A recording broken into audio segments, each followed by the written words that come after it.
Jerry Jones, you done messed up, kid. Welcome back to an all-new episode here at Let's Talk Lions. Word dropped yesterday. Micah Parsons to the Green Bay Packers.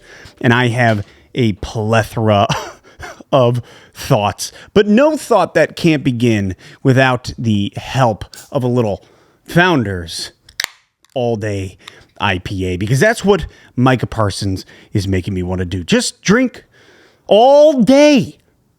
But specifically the all-day IPA from Founders. And you might be like, why? Why that specifically? Well, because it comes in at 4.7%. It's delicious. It's refreshing. It's citrusy. And then some people might say, hey, you just want to have one drink, right? Like a 12% Dragon's Milk. Where I would say, hey, I understand that. I would say, no, because you could just drink all day. Thanks a lot, Jerry. What have you done to me? Ooh. That's crisp. That's good. At least there's something good in this world after Micah Parsons going to the Green Bay Packers. First and foremost, Mr. Jones, if I may, you're the dumbest boy in school. Why wouldn't you do this before the draft? Why wouldn't you do this before the draft? This frustration is simply not even just as a Lions fan in division. I'm thinking, what are you doing? You do this before the draft. Sure, the Cowboys get 2 first-round picks next year, the year after. But I'm like, if you do this before the draft or you wait until after this season, to me, you could actually solidify the number 1 overall pick with a guy like Micah Parsons, depending on who's number 1. I don't know. I just look at this and I'm thinking, A, foolish. Should have done this before the draft to solidify exactly who you want to get, not just 2 lotto tickets down the line. Am I a little frustrated? Yeah, you bet. But my daughter thinks it's funny. So, first and foremost, shouldn't have done that. Think you should have done it before the draft. Second, why would you trade in conference? What are you doing? You're gonna send Micah Parsons in conference in the NFC. You couldn't have shipped him out to the AFC somewhere. And I know the whole world is thanking the Lions, the Vikings, and the Bears for taking on the cross, the burden, rather than allowing him to go somewhere like Kansas City. So everybody, all Vikings fans, Bears fans, Lions fans, let's all do a humble bow together to the rest of the NFL to take on this cross. And then lastly, the Packers, you stupid boy. Why would you send them, Jerry? Why would you send Micah Parsons to them, to the Packers? Again, less of a Lions fan, moreover, the fact that I feel, for the first time in my life, I have an inkling of feeling bad for Cowboys fans. Not the old ones. Young, 30-year-old Cowboy fans and below, because boy, does that blow. I'm trying to process it if we just sent Aiden Hutchinson somewhere. Like I don't know. I just look at this and I'm like, there is foolishness written all over the place. I don't get it. And I think it really comes down to pride comes before the fall. And Jerry Jones, you proud man, you just couldn't humble yourself a little bit to wait to do this, I don't know. No, you know what? I do know. Jerry, how dare you? How dare you? Then, first and foremost, just NFL fan, what are you doing draft capital-wise? I think you should have done this before the draft if you were going to do it at all. And then if not, just wait, bro. Second of all, in conference, ? Third of all, Green Bay, ? Man, I have a records prediction video that I'm shooting with the boys tomorrow that comes out Monday. This shifts everything. It really does, because what I had now as a Lions fan. Now let's move into the Lions side of this. As a Lions fan, and really what I was projecting in the NFC North, Micah Parsons is a difference maker, period. This guy, he is so good. Green Bay fans, hats off to you. God bless you for getting and acquiring such a player. I wanted him. And I knew it's something that Brad Holmes isn't going to do. That's not in our DNA. We're not going to go pay money for Micah Parsons when we haven't even found a way to pay Hutch yet, anything of that sort. So I just look and I'm like, Green Bay, God, I'm going to hate seeing his head in that fat yellow helmet with that stupid G on there. As a Lions fan, there are certain areas where I'm not worried. I'm just angry.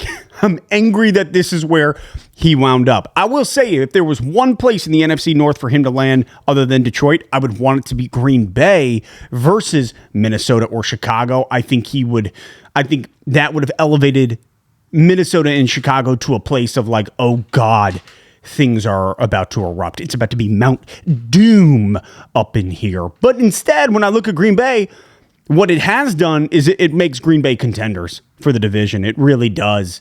And I didn't think they were there before. I did not think, due to Jordan Love's inconsistency, where 1 week he's MVP caliber, the next week I'm like, this guy looks like he's a freshman in college. I kind of looked at the overall squad and thought they're not contenders for the division and really for a Super Bowl. But now when I see this, I'm seeing the true possibility of Green Bay being a huge threat in the NFC North in a new way. So if there's something good coming out of this, I'll say this. My man's got 9 days. 9 days until week 1. In fact, it's probably best as Lions fans that we're playing Green Bay week 1, not week 2, not week 4, not week 6.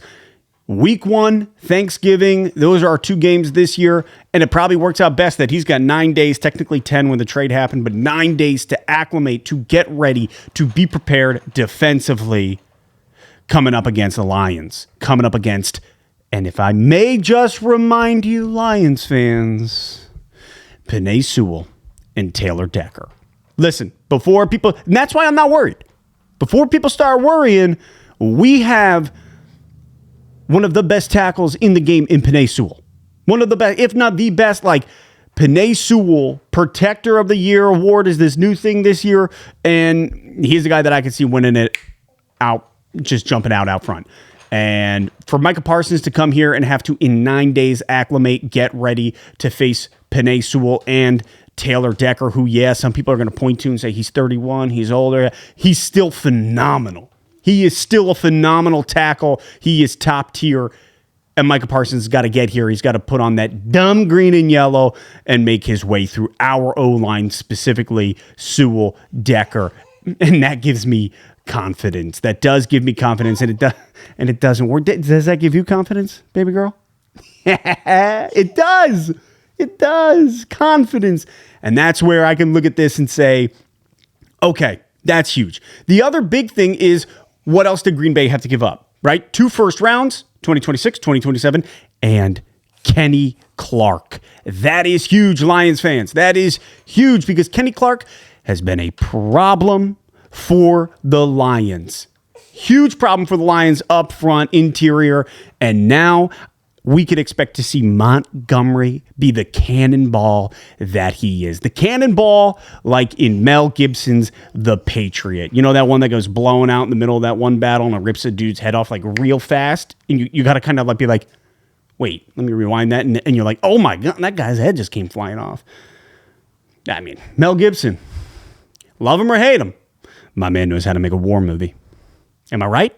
We Were Soldiers, Braveheart, The Patriot. Sure, there's some other ones I'm not thinking about right now. Passion, not a war movie, but he does gruesome well when you think about it. Again, this is huge with Kenny Clark leaving because, man, the guy just had our number in a different way. So him being out of our division, out of Green Bay, we'll see him week 6 against Dallas, right? Is that when we're playing Dallas? Maybe it's week 8. I forget. Either way, to not have to see Kenny Clark in Green Bay, huge for our O-line and really for the run game coming out front, coming out hot. Okay, so that's a huge positive. Plus, Green Bay really forfeiting many years of capital draft capital, but really I'm thinking money capital, right? Salary cap. So, hey, listen, long and the short of it is I'm not worried. I just am pissed at Jerry Jones for trading him in conference to Green Bay. So long and the short of it is what it is. Green Bay make it a heck of a move. Like, that's the move to make. If you see a window and you're Green Bay and you're like, yo, we could do this. And now I really think it does open up the possibility of them being a major threat in the North in comparison to where they were just a little while ago. So there's more that I could get into, but my daughter needs me, so we're going to go take care of that. You got to go take a nap? Is it nap time? Actually, I do think it is. It's nap time. All right. With that being said, that is it. That is it for today. Look forward to Monday when my standing prediction comes out for the NFC North. Happy Labor Day. That's how I feel about Jerry Jones. That's how I feel about Jerry Jones. That is it, and I will catch you next time here at Let's Talk Lions. You ready? Let's go.